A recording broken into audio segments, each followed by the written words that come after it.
It's been a long time since I've been doing this, so I just need to sort my head. Alright, I think I'm ready. I've been wanting this shit forever. I've been in the field with whatever they throw at me. Brush it off, pick myself up, moving on to the better. Hey. Hi and welcome back, dear listeners. My name is Georg and I'm your host of the Nomadic Business Insight. Today you're gonna listen to the episode 20 of our season 1 here in this podcast, and I'm excited to share with you some quite exclusive guests. But first of all, I just want to wish you a happy new year. I hope that you're closing off this year with your loved ones, that you're spending some lovely time with people you care about, and most of all, that you spend some time to figure out and reflect on your own past and your future, what your goals are, what you've been doing, and what you're spending your time with. And with that, let me introduce you to the guests of this episode, who are Peter Hollevik and Martin Mæhle.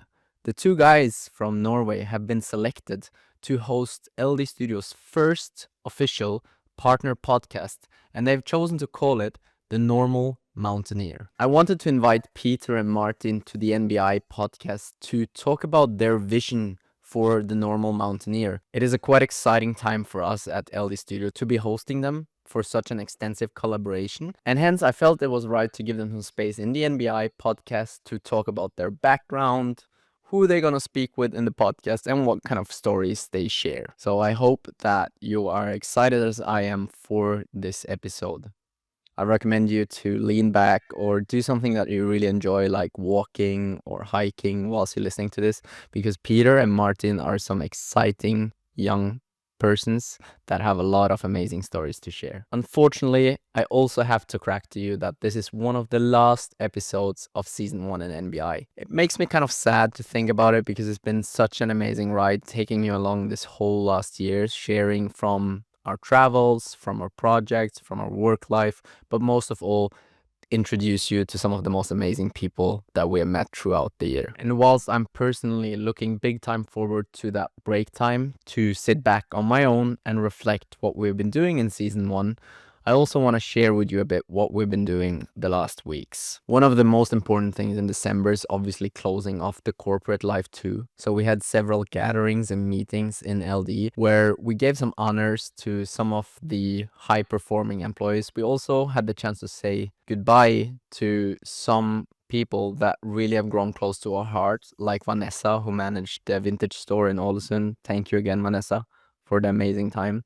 And Jens Olav, who has done an amazing internship in our company, and I think everyone who has worked with Jens Olav is impressed by his quality. I hope that we have the chance to work again in the future. Currently, I'm sitting at my little office here at my parents' house in West Norway, where we've been celebrating Christmas, skiing a lot, and luckily there's been coming a lot of snow, so I've really had the chance to go back to my original sport, which is free skiing. During that much needed Christmas break, I've also been able to submit the final version of the Golden Key national film applications, which I just again want to thank everyone who has been involved on developing that project throughout the last half year. It has turned out amazing, and I'm just extremely convinced that we will get fully funded and bring this series to the national TV channels. And more than that, we've really just started to close off our things in West Norway and in Ålesund. We've rented out our apartments, we've started packing our things, and we're just using the last weeks now to finish up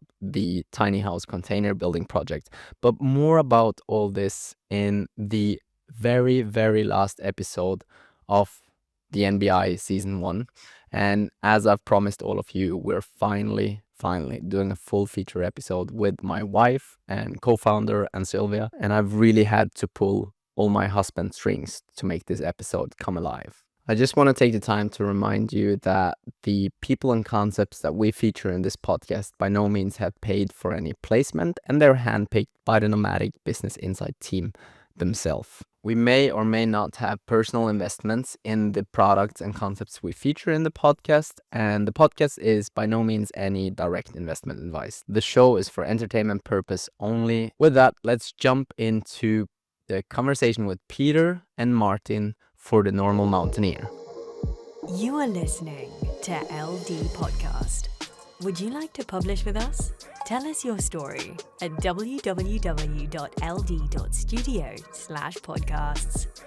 Edited and published by LD Studio. Peter and Martin, one with a fucking great American, just recently graduated and now working in the Bay Area.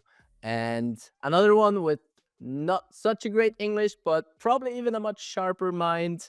Martin, what do they have in common? There's one thing: mountaineering. Our guys are launching the Normal Mountaineers podcast. Good to have you, Peter. How are you? I'm doing very well. It's morning here in California. My neighbor just decided to chop some wood, so sorry about the background noise. I am having what we call in Norwegian complete overtanning, so complete overwhelming amount of energy right now, and it's a really Hell good yeah. rush to the brain. That's amazing. How are you, Martin? Good to have you in here. I'm very good. I'm just finished with my exams, so that's a very good feeling. Looking forward to some good days on a cabin, not having to think anything about mathematics. I guess you're not having overtanning at all. Uh, You're probably I'm, completely drained. I'm more of a I'm drained but happy, I'll say. I think Martin is experiencing what's called post-exam clarity. Yes, indeed. I can't relate. I've never had an exam, so I can't relate. Awkward silence again. Well, guys,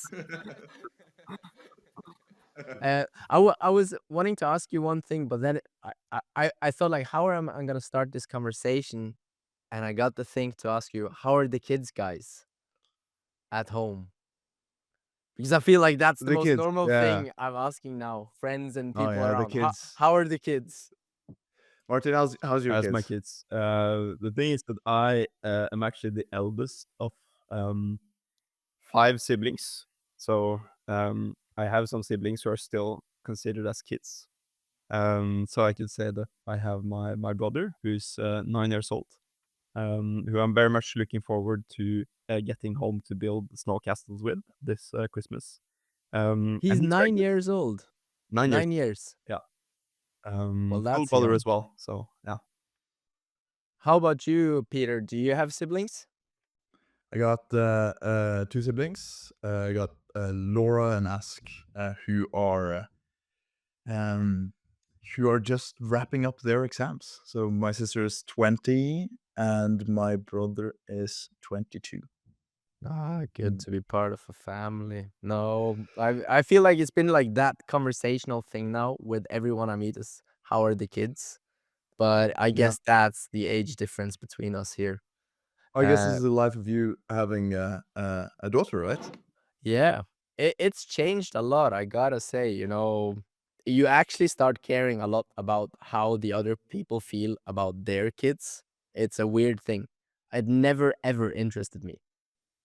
But now you're like, how is the kids? Yeah. Well, one thing that is fascinating with you, Georg, I'm following you on social media, and you're popping up in my feed, and you seem to be doing so many things, but you seem to also be able to incorporate your daughter into all of this in a way that she finds meaningful and engaging and fun. Right? Actually, You're doing movie documentaries, you're building houses up north, you are putting together a container I saw the other day. I don't know what's going on there, but you just seem to be like working on some endless amount of energy, but also being a good father at the same time. And I find that really impressive. I really respect that. thanks, Peter. That's very nice. No, I don't know. I think the mentality comes from always bringing her along. I actually, just before I came to you guys here now, I was at the gym and there was a guy asking me, do you go to the gym regularly? Or is that, I don't know. I feel like when it gets dark, I'm more of a gym person, especially in Norway. Are you asking me if I go to the gym Yeah, regular? yeah, both of you. You probably just out in the sun enjoying in California. I try to do that, yeah. The only thing I do really inside is swimming. So I try to swim a couple of times a week, just jump in the pool. Same, love that. But we've been actually really lucky. Here in Berkeley, we have outdoor pools as well. Oof, Um, goddamn. So, which was just such a out of body experience. I'd never been in an outdoor pool in Norway as far as I can remember through my childhood. And I come here and it's like, wow, you can swim in a pool outdoors? Really?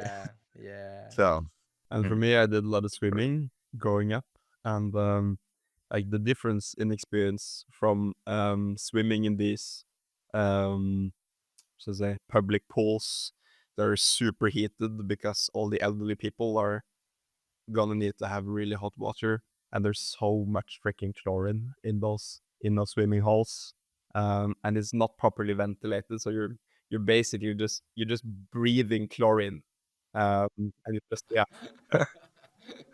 you get the I love that. it's, I actually feel I never thought about it that way, but I actually like it a bit. I think all of us three here now can almost define themselves as mediocre swimmers. I also swim quite a bit. Actually, November, December, always my swimming months. I always Really? wherever I am in the world, I always buy a monthly pass November and December. To I've go done swimming. that for probably 10 years. Well, I can definitely testify as a mediocre swimmer. I did not know how to do crawl or freestyle before I came to the United States, and because I just swam breaststroke, and then I came here, and everyone was just swimming, crawling, what we call in Norwegian, right? And I was just, this is so impossible. I just kept on banging my head, trying to get over and back again without being completely exhausted. But then it's like a light switch. That's what happens. It was just like a light switch. And suddenly, wow, I can swim, can crawl for like half an hour, 45 minutes, even an hour, if I really put in an effort. So I feel like there has to be more things like that. This is the closest thing I've experienced to just a light switch moment, but I want to see that in other sports as well, besides from swimming. Love you taking us through that experience. I can say that I was actually pretty decent at swimming, but I freaking couldn't. Really? Awkward brag. Well, I can brag for Martin. Martin was actually a really good track and field athlete. Didn't for me. Really? I couldn't breathe. It was just constantly painful all the time. All this chlorine, the water was always cold. Um, and also with me and my like competitiveness, I never swam anything slowly. Like I always went like max out, like also in the also in the warm-ups. And I did all these other sports, so I didn't swim as much as all the other people, so I didn't get the same progression. But I still wanted to beat everyone in the training sessions who were just progressively getting better at me. And so eventually I just had to be like, okay, yeah, I can't do this anymore. So I switched sports. Martin, Martin, who won the swimming competition? I've actually genuinely forgot if I or you won the competition when we swam in Berkeley. We were gonna have this swimming competition in an outdoor pool. But now recently, Yeah, we had it in. We swam sometime in. It must have been May, right? May something, yeah. And yeah, and I was stepping up. Yeah, I did. I was a swimmer until I was 15. And then Peter challenged me, and I was like, okay, yeah, we can do some swimming. And then I think you crushed me, and right? then we do a diving start. And when I dive into the water, my pants just slip off. In front of a bunch of people. I mean, there's a But whole I stage got- watching it at this point. I gotta ask you one thing, guys. How far was it? 50 It was meters, 100 50 meters. 50 500? meters. Ah, okay. So it was it was pretty intense then. Pretty It was very especially for intense. me because I could only crawl with one arm because I had to use the other one to keep my pants on since I was in a public pool. lovely story. Lovely story. No, I can relate so much to the feeling you had, Peter, of the light switch moment. I still remember 10 years back when I made my way to learn crawling. It was tough, really tough when you're like, I don't get the hang of it, and then suddenly you get the hang of it. So that's a beautiful moment. I can see you wanting to have that in different sports. So I wanna have that moment in trad climbing. That's kind of what In I'm trad. hoping to in trad climbing. So I feel like I've been having it to some extent in outdoor sports climbing. We have some beautiful bolted routes up in Tao where I've been just like pushing it, and then suddenly I was like, wow, this feels really good, and I'm in a flow moment. I can just keep on doing this. But I want to see that come to sort of reality in a more like challenging traditional climbing setting where I'm placing my own gear. Still hasn't arrived yet, but fingers crossed next summer me and Martin will climb enough trad outdoors to really get that light switch moment. How would you define light switch moment in climbing? I just super curious because it's not Some the good break. same. It's not the same as swim. Crawling. You finally like once you can crawl forever, you had that moment. Well, it's different exercise, right? Sorry The to swimming cut is you off, very Martin. repetitive in No, this. Yeah, yeah. Having the same swimming is very repetitive. You have the same sort of movement through the water. You're gliding, easy to fall into the flow state.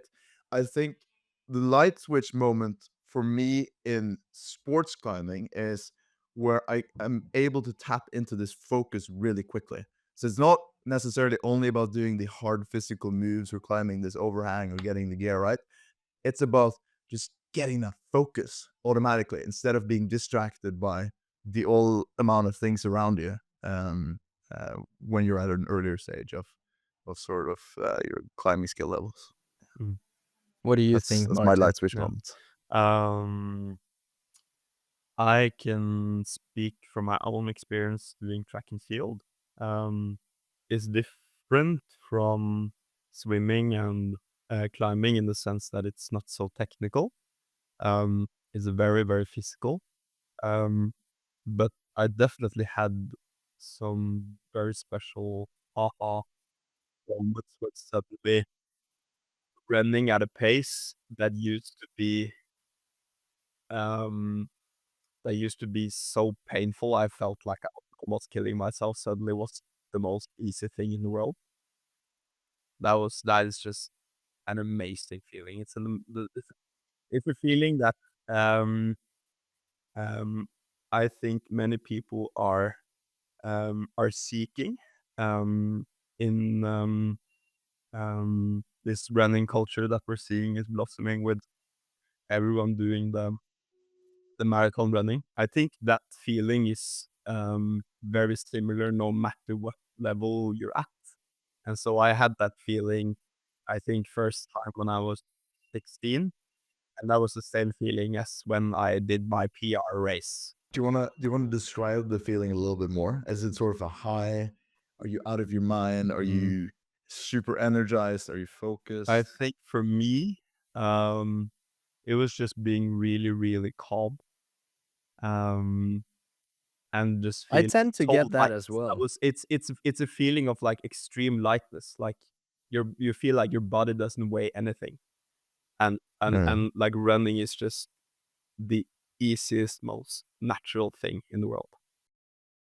Yeah.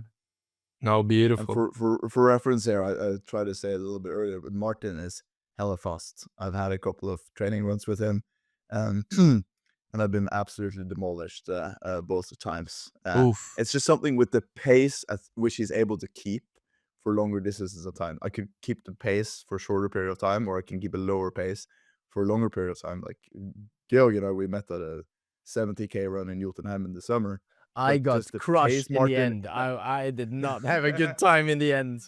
I did not have a good time in the Well, end. you were running with August in the end. Hopefully you guys had a good time. But I was just gonna finish on Martin here. It's just Martin is able to keep this pace at a long amount of time, and it just speaks to the amount of effort he's put into, uh, going pro, Mm. pretty much. Yeah, that's All that's right, Hey guys. Peter, I should definitely do more running. I miss running. I run way too little now. But the thing is that I have done a lot of running, so I know very well how painful it is. And especially when it's when you live in Trondheim and it's -5 degrees and it's ice everywhere and it's yeah. And for me running is um um it's something that I have to do outdoors. Like I can't run indoors. That just takes away Yeah. everything that I like about running.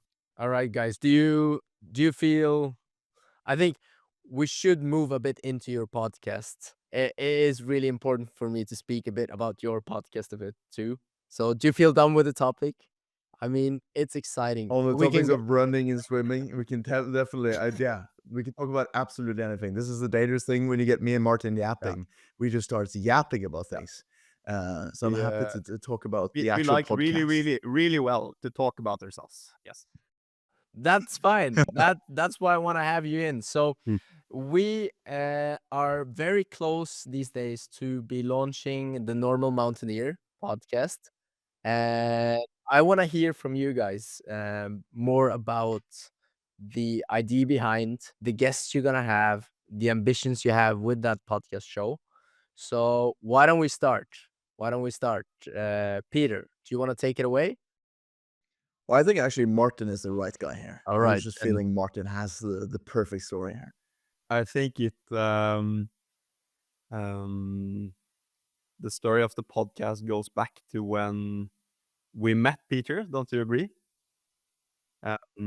Me and Peter, we met on a mountain in the Sierra Nevada mountain range in Eastern California. And I went with a friend of mine who introduced me to Peter. And then the only thing that I'd heard about this trip was that, okay, we're going on a mountain, basically. What I was not told was that we were gonna trek 30 kilometers. Sorry to interrupt you there, but I just have to shoot in one question. In the mountaineer world, and I know that a lot of people have different opinions on this, but turning around or leaving someone to wait for you, how are you feeling about it? I'm shameless. I'm like you guys. You know, if Or it's can a I good just if second? I think I want to come in with this one. So one conclusion that I have come to realize is that mountains are forever, friends are not. So my policy is sharply has at least become turned around, and that's something that's come a little with age. I can speak of an experience 2 weeks ago. I was trying to ski mountaineer Mount Shasta, which is just one of my favorite mountains in California. It's a ginormous stratovolcano that I've been trying to summit twice. It's a 3,000-meter climb on skis and crampons, and I was just before the summit.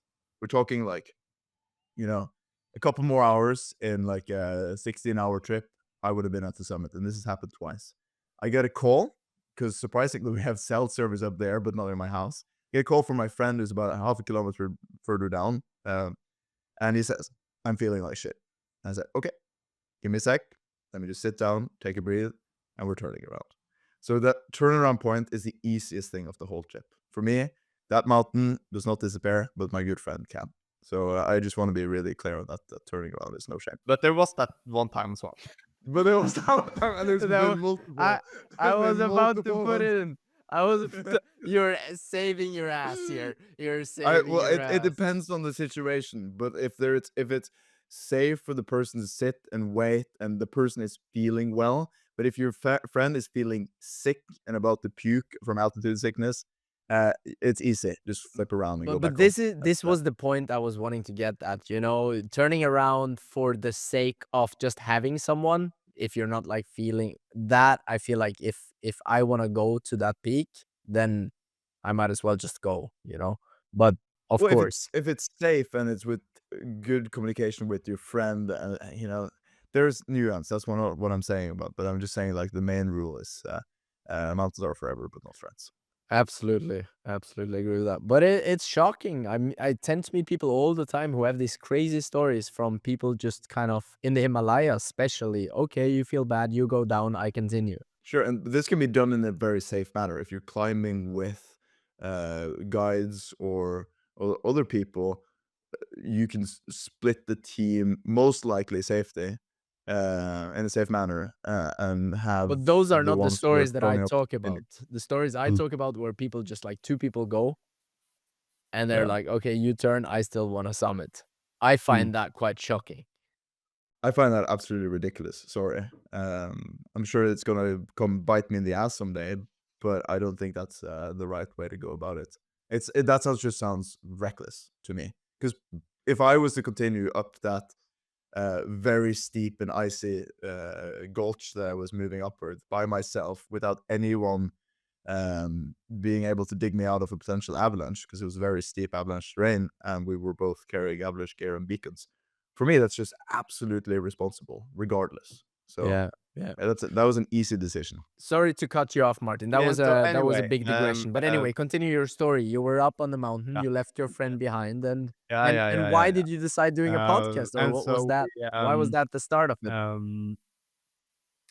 we climbed to the top of this beautiful rock, in very, very, very like the steepest terrain that I'd ever traveled in. And I used to do alpine skiing, so I've been in some steep terrain. Um, and also um, I did a mistake with my shoes, and so I didn't have like the proper fastening on my shoes, and so they were completely loose. And so I felt like I had no stability in my skis. And then eventually we got to the top. We climbed on top of this beautiful little fire watchtower, like forest fire watchtower on top of the mountain. So imagine the most incredible 360-degree views you've ever had from a mountain that just looks like a spear. Like the I'm whole with you. mountain is extremely alpine, I would Right. say, for being that part of the Sierra Nevadas. And you're standing on top of a building that's completely covered in ice and snow from wind, wind travel, etc. And you're just We like, felt pretty whoa. anyhow. And then we skied down, picked up our buddy, and eventually got into our car. And then when we drove into the nearest town, we stopped to talk to some strangers. And they asked us what we did, and we said, "Oh yeah, no, we climbed Shasta." And they said, "What? Sierra You Buttes, climbed the Sierra Buttes? Sierra Um, Buttes. It was Sierra That's Buttes, so yeah. freaking dangerous! Like there's avalanches there, almost every day. Like, what were you doing?" The very safe avalanche day. We did dig a little bit of We were testing. fine, and we had a really cool trip. And we decided we should do another trip the day after. And unfortunately, our friend he was completely what should I say? He was completely pumped, so we just had to park him at a local restaurant, and then we climbed up on the side of this. It's like a this uh, ski lift. I don't remember what it's called, but we saw some really, really cool terrain that we wanted to ski down. And then when we eventually got there, we saw that, there was this sign that said, um, stop. And we interpreted that as stop for 10 seconds and then ski. Let's maybe not dive into it then. Or what do you think? I don't know. No, Yeah. Martin, you can go about it. We'll think about it if it actually comes on the podcast. But let's think about it, and let's loop back into how we came to make this podcast as well. I think listeners really wanna hear that. I think getting to know you guys is amazing, but I also wanna dive into the ambition with the podcast. The word is yours. And when we got to the bottom, there was this ski patrol that stood waiting for us. And they were asking us what the hell we were doing. Because, as it turns out, they had laid out explosives. Um, and so we had to do our very best, like, oh no, we're very sorry, we're from Norway, it's a different system over there. But there truly is a different system though. I'm always surprised on that, like when you go around the world, that there are certain parts of the mountains that are restricted. That's just a that blows my phenomenon. mind. Yeah, it's just a phenomenon that you will not find in Scandinavia. There is nothing that is called restricted nature. Exactly, and I think backcountry skiing up in that region of Tahoe is just like a constant hassle in the sense that you're like, oh, you're on private property, oh, you're on public property, or what kind of public property? Oh, you're in the ski area, but there's no ski lifts. It varies, but quite an experiencing interacting with the American backcountry skiing environment, though. Great line, though, Martin. We have to say that was one of her best ones, I would say, down the Palisades at Sugar Bowl. Yes, Yeah. it did. And so, having had that first very eventful weekend together, We can call it explosive brothering, I would say. It's like an explosive brotherhood. we decided that this arrangement was something that we wanted to pursue further. And so since then, we've basically been continuously traveling together, walking on glaciers and mountains in the Sierra Nevadas in California, and then all over Norway this summer. And then also we did some really cool freaking mountains in Switzerland. Beautiful. Explosive Brotherhood. That's gonna be the headliner of this.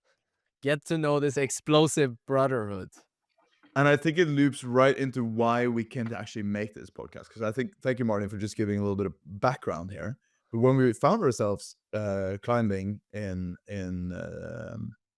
Valais, the valleys or valley of Switzerland this late summer, we met some incredibly cool people. Would you say so, Martin? Yeah, indeed. Yeah. Just There's these looking back people who are at just they have these amazingly crazy experiences that they just have no need to tell anyone about. They just walk around with these crazy lives, and yeah, they're just the most self-contained people you could ever meet. Like they don't care about anyone else. Remy in the Ceremot Sports Shop, who just was an amazing guy. We bought some climbing rope from him. We named our rope Remy in honor of him. He has 26 followers on Instagram, but this guy solos some of the most challenging mountains in the Alps by himself and just posts casually, oh, this is the mountain, there's the trail I took. This guy is kind of the arc example of somebody I would love to have on the podcast, in the sense that this is a true normal mountaineer. He's out there, he's doing really, really tough stuff. He's strengthening himself, the community. And I want to share his story. Or I think will- of Davadai Shiri Sherpa, Martin. You remember Dava? Yeah. I was Yeah. about to say it. That is pretty much the essence of the Normal Mountaineer here. The guy that still publishes on, do you know these old school forums? These horrible looking forums on the web. It's like, it's not Reddit because these guys are not on Reddit. They're on some weird private blogs that nobody like reads. We have Fjellforum.no. And even I have seen so many of those forums. There's kind of 3 people engaging with each other there for years and years, writing reports on some crazy hikes and expeditions. And I think those can be really meaningful exchanges. Absolutely. One other aspect of the normal mountaineer is sort of, we're trying to challenge what it means to be a quote unquote normal mountaineer. So one thing is we want to bring in ordinary people, not famous people, and tell their stories. But another one is we'll bring in people who are, they're pushing the forefront of their respective fields, but they're quite niche fields. Like yesterday, I talked to a conservation photographer, which is just a field that I was not very engaged with before that conversation. We also had a podcast episode with Owen Clark, who's coming out soon, who is a mountain writer, and he writes the analysis of climbers who we lost every year for the Outdoor magazine.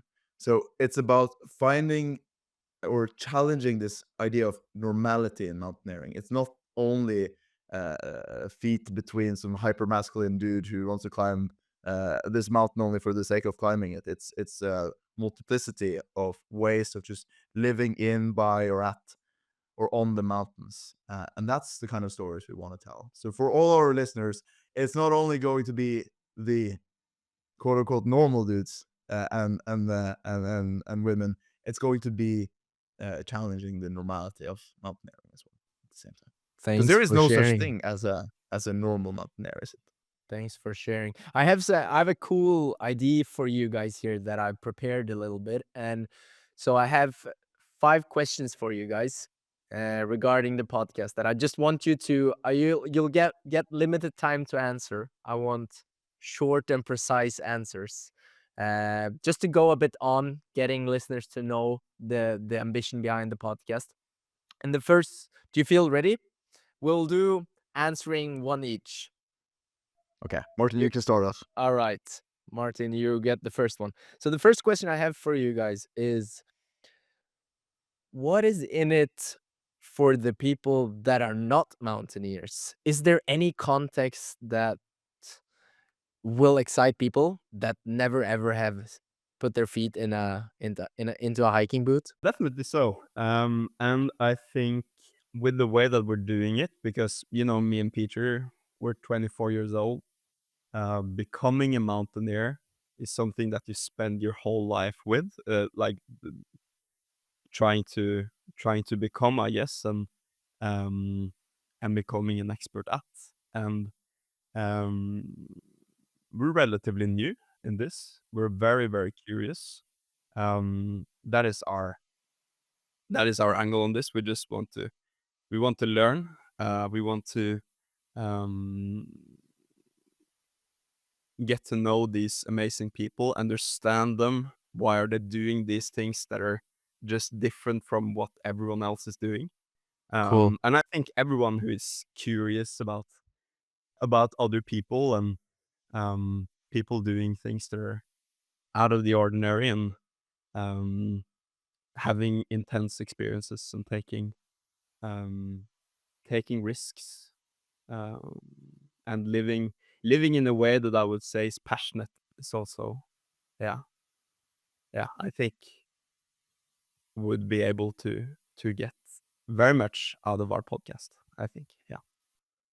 So in many ways, it is not only a story about the mountain and the experience the people had. It's much more getting to know the people behind and what drives them.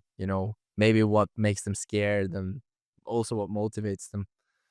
I hear you saying one important thing, and that brings me. I see you want to add something, Peter, but I know you'll get the chance here in the next question because you, Martin, said a very fascinating thing that you are also new to this. You're very humble in your approach, and that is one of the things that I think fascinated me early on speaking with you about the idea. And that brings us to the next question, Peter. Do you intend this podcast to be a journey for you as well when you progress as becoming mountaineers? So will people get to know you as well through this podcast? I think that's a vision, Georg.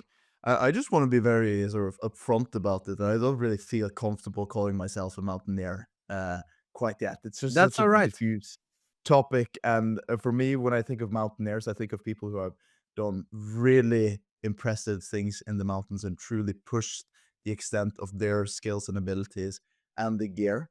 I can say that that's like that's the vision. Um, but for me to call myself, I'm just somebody. I could probably speak for Martin as well. We're just somebody who loves being in the mountain. I have complete overtending, complete overcharge. Being in the mountain calls me down. It gives me focus, clarity of thought, and for me, it's a journey that it's been a part of my whole life. Growing up on the west coast of Norway, and I expect that to be uh, probably the biggest part of my life in the years to come as well. So I want the people listening in to feel like they're a part of a journey where they get to see that me and Martin hopefully become a little bit wiser, tapping into the wisdom of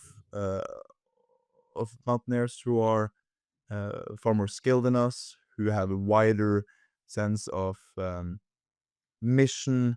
A lot of conversations are going to be actually around how mountaineers relate to the environment and climate, and that's something that I'm really excited. We had Klaus Thymann on 2 weeks ago, who is just an awesome mountaineer. He's a climate photographer, and he's done great things to put climate in focus on a global scale. So that's going to be a part of the journey as well. Cool. Thank you. Thank you for sharing. What about the daddy mountaineers? Are there anyone out there you're gonna talk with taking their kids? Absolutely. We might do a daddy mountaineer, or there's actually I was talking to this is a couple of months ago when we were still sort of ideating this podcast. There is one woman that I would love to have on who spent her whole life in the mountains, and then she got family and she got a kid, and she wanted to put the kid in the center of her mountaineering uh, efforts and started writing hiking and mountaineering books where the child is in focus all over Europe. So that's somebody who might be coming on the podcast in a while. Is someone I want to who speak with really this put that woman. in It focus. sounds like exactly what we're She's doing really these cool. days. She, yeah, well, you're making a documentary last time I checked, right? The Golden Key. Yeah, we are actually. We're spending over 4.5 months, almost 5 months. We're gonna spend in total the from summer 2024 to end of summer 2025 with our daughter in the Norwegian mountains. Obviously, this is not extreme mountaineering. It's just walk in the park, but it's super chill. I couldn't dream of any better parenthood than just being outside.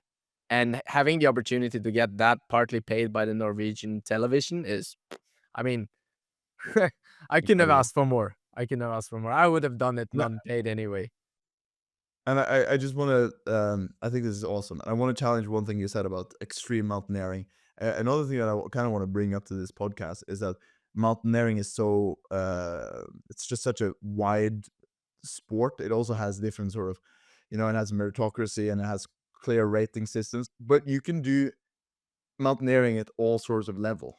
And I would just want to bring that out there and not create the sense of apathy to some extent when I look at, you know, the most incredible mountaineers we have of our lifetime, like um, uh, Marc-André Leclerc, Kylian Jornet, Alex Honnold, Brett Harrington, all these really cool people that are just pushing the limits, right? But if you look at their Instagram feeds and you see them just free climbing an ice wall, what kind of feeling does that leave you with? Does it leave you with like, oh, I could do that? Or there's like, I'm left with the feeling like, there's no way I'm going to do this. They're always just going to be cooler than me. So why am I doing this in the first place?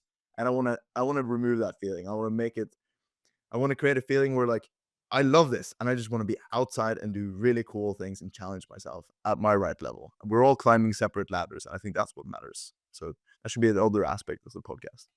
That's a statement, a very cute statement. I love it though.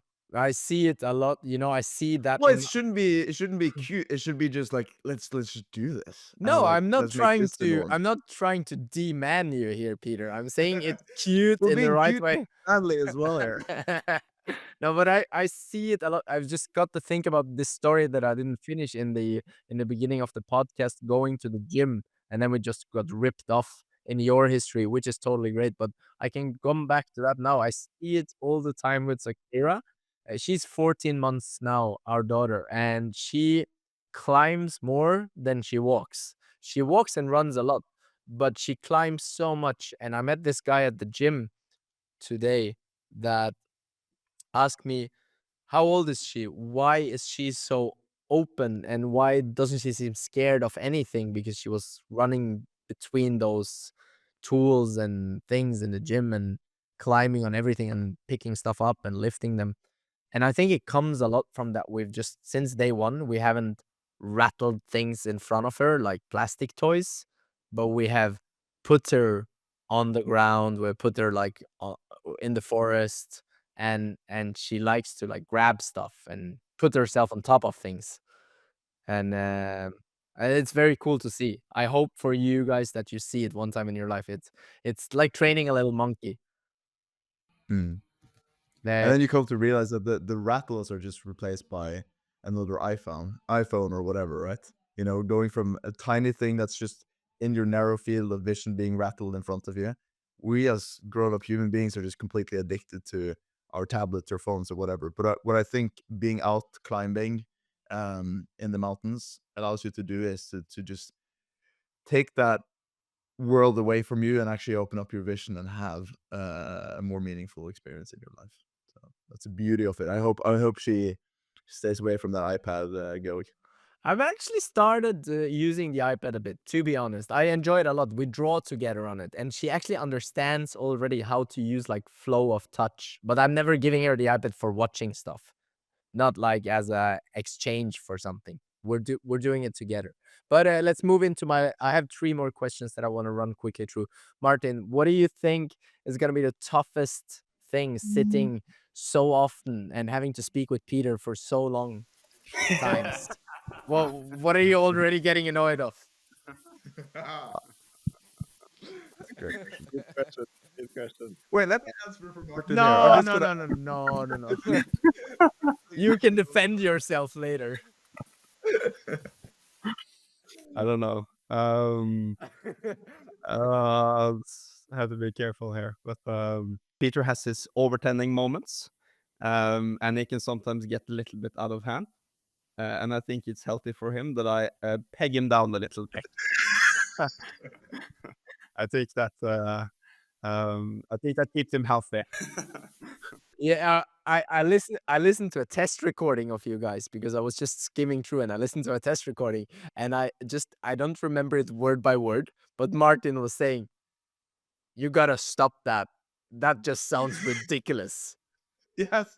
Yeah, I was using I was too many I was just like in a really positive mindset. I was using all these like positive words and it just sounded like I was it just when you use too many fluffy words, the words just That use was it. That you just lose sounds meaning. ridiculous and fluffy. That's what he said, I think. Exactly. And that's why I love working with Martin and just sitting and yapping with Martin because he calls me out on my bullshit. And that's a really important feature and a good friend and a good climbing partner, a good skiing partner is calling out on the bullshit. So appreciate that. Cool. All right. Second last question for you, Peter. You've already talked with Timon. You have talked with am I saying it right? Taiglan? That was Oh, a cool. Yeah. yeah, that was a Yep. Norwegian He's episode. currently on his way to the South Pole right now. I was just checking his Instagram yesterday. He's on his way to do the world record attempt. He's trying to beat Vincent Colliard's record from a couple years ago to the South Pole. And who's coming on the podcast in January? Well, it's So going to be you Vincent Colliard, the man with the current record. So we're going to have two record holders wow. to the South So Pole and my potentially question is, tell on us the a bit podcast. about almost like in a lineup. I know you don't have the whole lineup ready, but tell us a bit. What's the first podcast? What's the second? What can people look forward to here when you launch this project? Tell us shortly about the guests you already are in conversation with and the topics you want to cover. Yeah, we will have the first podcast will be with Owen Clark, who we talked a little bit about earlier. He's a mountaineering journalist, among many other things. And he travels around the world meeting these people who are pushing the boundaries of the sport of mountaineering, and really getting to know them and what drives them, and writes these really interesting, in-depth articles about who they are and how they live their life and why they're doing things that they're doing. And yeah, one really interesting thing that he's doing is he's writing these obituaries of people who die in the mountains, both really famous people and also just normal, um, yeah, normal mountaineers. Everyone is a normal mountaineer, but yeah, the people who are not necessarily pushing the boundaries, who are just out enjoying the mountains.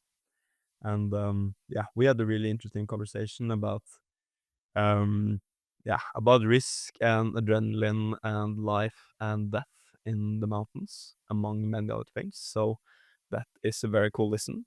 And then yeah, after that we talked to AK Teiglam. Can you tell us a little bit about that podcast, Peter? Sure, I can. So AK in Norwegian is just a really fascinating dude. He lives up at Finse, which is 1,222 meters above the sea level.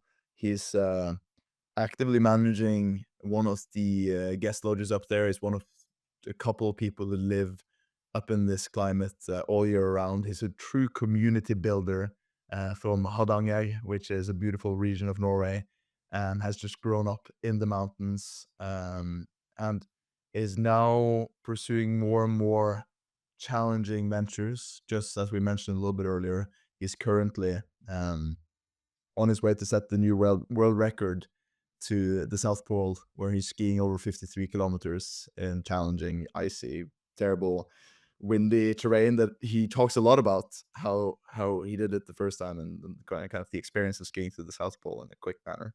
He's also a big Iron Maiden fan. So one thing I love with Aqua and our conversation is that he's actually going to he went to an Iron Maiden concert right before he went to the South Pole, and he doesn't listen to music while he's setting the record. So I could just No way. imagine him humming on sort of Run to the Hills Is that a thing he all the does way on to the purpose? South Pole. Is that a thing he I does on think he purpose? this guy is just one of the toughest guys Norway has to offer right now. So this guy doesn't need music to drive himself. He's running on his own toughness, and that's just while being very tough, is also a very reflective, honest dude who brought a lot of interesting insight into the conversation we had on our podcast. Amazing. Really excited to talk about that. I'll talk. There's just so many exciting people to talk about. We have Grace Cordson, who is a friend of mine whom I met in New York a while ago at the Explorers Club annual dinner. She's managing, and she has managed several camps in Antarctica, which is just really cool. She's in her 20s, really just like being the big boss of it all down there. She's also, I went to talk with her where she did a little bit of sort of socio-anthropological research on the art that the British servicemen who overwintered in Antarctica during the 20th century, they made a lot of art of women on the walls. Some of them more explicit than the others, but she's been able to map this all out, and she had a really cool presentation in San Francisco. Has she a posted couple quite a months bit ago. on that on her Instagram? I think could I've be. seen something on this. I think Well, so. I'm sure, and she'll get to talk more about this. We're recording this next week. I just also had Klaus Thumann on the podcast. Martin took a little break when he was doing his exam, but Klaus is just one of Scandinavia's most fascinating climate and environmental scientists. He's an extremely accomplished photographer, and he uses his art and his ability to convey these messages in the mountain to put climate change on the agenda. And he's been doing this for over 25, if not 30 years. So this guy has been a really integral part of the climate movement through his founded project called Project Pressure. So he talks a lot about the science communication and also it's not a spoiler, it's a teaser. He talks about mapping out a Congolese, correct me if I'm wrong, Congolese, a Ugandan glacier at around 5,000 meters altitude, where the locals, they get to discover that the locals who live close to this mountain actually think this is where their gods are coming from. So their creation myth and where their gods are living is up at the glacier that he's doing research on. So he talks about the impact of having the home of your gods actually melting and disappearing. How does that affect the society?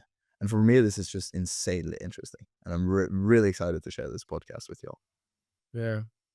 No, that I didn't see that one coming on the ending. That Right? brings So that's just mountaineering in a whole other perspective. so that's why we're talking about like this challenge of normality. It's not only tough guy ice axe climbing wall. It's that as well, and we should keep it because it's absolutely amazing. But it's so much more, and the field of mountaineering is so much deeper and wider than just that. So that's why we're having this conversation. I really followed you in there in that journey. Especially that moment struck me, like going to the South Pole without music. I just had a conversation. The last episode I dropped on this podcast with Vemund Skulberg, a very interesting guy. He did a 3-month silent retreat. He's my age, and that reminds me a lot of that. But I rather do going to the South Pole in silence than a 3-month sitting down silence retreat, I think. Oh yeah, there's no way I could do the sitting down one, but I'll do that. I'll do the That's South Pole one. impressive, right? 3 months I know. just being down there. He said that it was, I was asking him, how did it feel to say your first words? And he said it was not special at all. It was almost just weird. He kind of was afraid of hearing his own voice for a day or two. It just felt like unnormal to speak. I think I could need a silent retreat because I'm quite the yapper, but 3 months might be a little tougher. You could start with a week. All right. Last question here. how do you think, and this kind of is a short and tough question, but you have already started now, you've shot a couple of episodes. How do you feel podcasting is challenging yourself? Ooh, Because Yeah. I'm Ooh. also new to this. yeah. I just Uh, started half a year ago. yeah. I think one thing that's a really cool challenge is um, getting to the bottom of what is a good conversation and how to ask good questions and how to have an Mm. authentic conversation and get to know a person um, on a level that makes the conversation interesting over a very short amount of time, and having that being something that just comes intuitively. Um, that is very interesting. I don't know. What do you think about this, Peter? Well, it's about getting to the point, having these obviously meaningful conversations, and sort of forget that the mic is there to some extent. I think we have really good conversations with the people we've had so far because we start up and we sort of warm up, we get to know each other a little bit before, and then we jump into it. So trying to establish this just interpersonal connection with somebody who you might have not met in real life or just been referred to or whatever is the core part of podcasting, and I love that. And I love just getting to know these people. So sure, it's a challenge, but it's also an incredible just journey that I'm excited to embark on together with Martin. I'm personally One of many journeys that I, are in the making. I'm personally very excited to have that out, and I think with that we're coming to the very end here. It's been really exciting to hear what you guys have been going on. And the Normal Mountaineer. When do you know when we're gonna launch? January, December, January So 2025. we have 3 episodes lined up and ready. We're probably, if all goes as planned, we're launching them on Christmas Day. Those ones, and then we'll record some in January that will come out in just rolling. I think we'll get on a really good flow in January and try to have one out every week or every 2 week, starting then. That's the Sounds vision. amazing. So the Normal So Mountaineer, currently produced by LD Studio. Hopefully it stays that way a long time. I'm looking forward to a very good collaboration. We'll see how fast you guys shoot rockets, how fast you shoot out of the stratosphere and want your own gig. But tell us a bit about how has it been feeling for you so far? Because we're opening this universe for more and more creators, and it's nice for us also to have a little reference. Do you feel, guys, it's been valuable for you to have someone that takes the rough work so that you're actually able to sit down and focus about the Mm. conversation?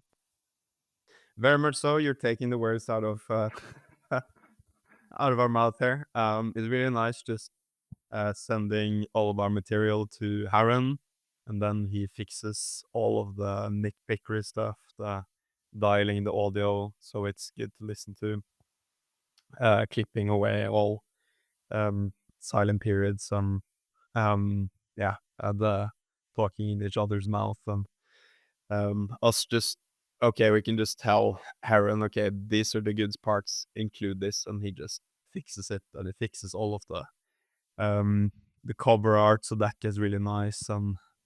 Yeah, yeah, I just so that want to means give just, yeah, it just takes away a lot of the pains of doing a podcast. Me and Peter, we have a lot of projects. I'm still a student, and also doing all kinds of different other things.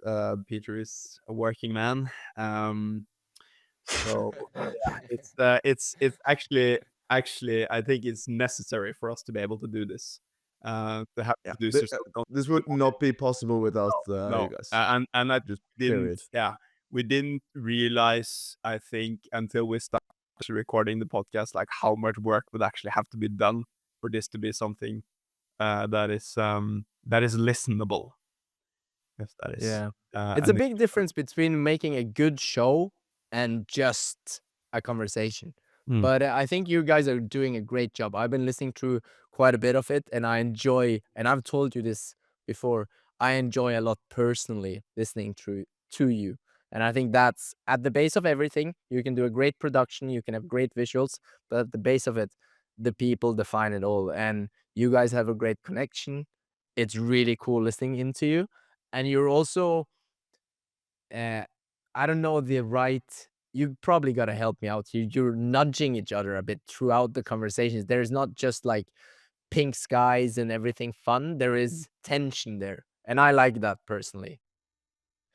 And hopefully we'll get better in the way. Like as you keep on listening to a podcast series that has like hundreds of episodes, you start realizing, oh, this is a very human experience, and the person is getting better at podcasting throughout the phase. And just bear with us. I have a bad habit of talking over Martin and interrupting and being a pain in the ass, and I'm just like, I have to work on that as anyone else. So um As bear with us. As Martin said in a beautiful way, it's a training for keeping better conversations going, and I feel that a lot myself, both in work context, in family context, and in context with friends.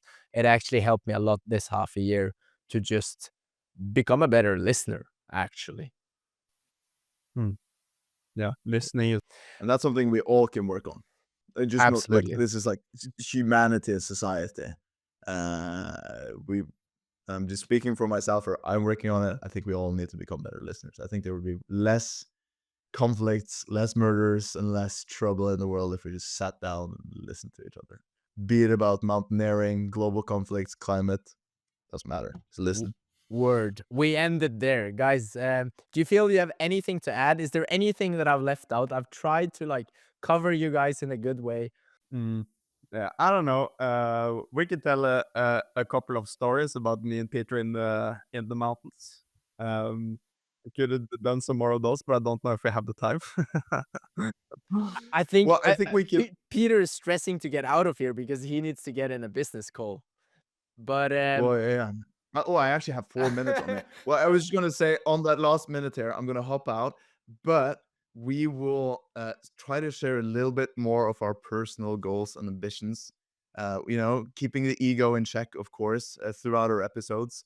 Martin and I have a couple of fairly large, at least for our scale, research climbing expeditions. That's sort of a field that we're trying to break into, where we can facilitate climate research as mountaineers.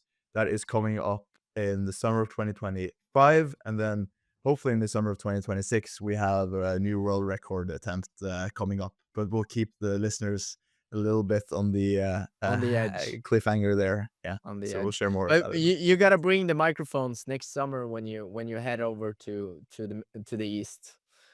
To the east. Yeah. That needs to be for sure. But guys, I think if I can give you one last tip on the road here for your future episodes, make sure that you decide together which kind of story do you want to share to the listeners about yourself. Make almost like a script throughout the next 10, 15, 20 episodes. What do you want to share about yourself? And then ask your guests straight up before the episode. We really want to share this throughout this episode. Can you help us bring it? It also gives like a mission to the guests in your podcast. I do that a lot, and it has helped me a lot. So that's a really cool thing to do, because Take that advice. That's really good. I would love to hear more about you in your podcast as well, not only the guests. The more I know you as my host, the more I'm inclined to follow your journey. Take that advice. Okay. Thank you Right, so much guys. for a wonderful chat. It's been a blast having you in, Martin. Thank you so much, you. Peter. Thank you so much. And yeah, see you around. Jump out, Peter. I see you have to run. Thank you for listening to LD Podcast. We are continuously looking for the most talented innovators. No matter your background or expertise, shoot us an email at highfive@ld.studio with your skills and portfolio.